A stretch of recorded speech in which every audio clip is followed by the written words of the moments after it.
at yung mga mekaniko, yung mga vulcanizing, yung mga dispatcher, yung mga terminal, ang lahat ng po yan ay may kaugnayan sa sektor ng transportasyon na mawawala ng hanap buhay.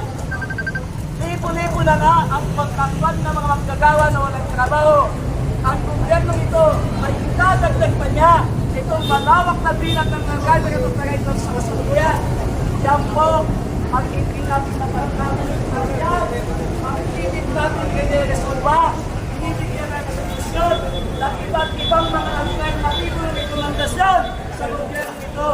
Subalit, hindi nila pinapakinggan.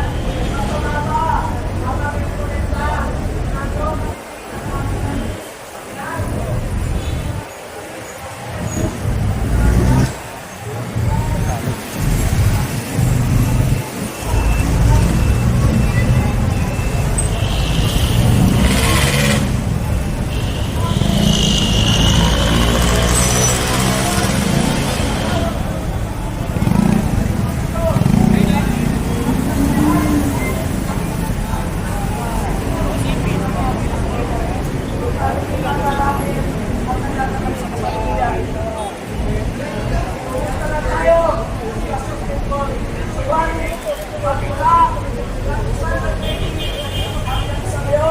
ay wala mang ginawa na Santiago at Supreme Court.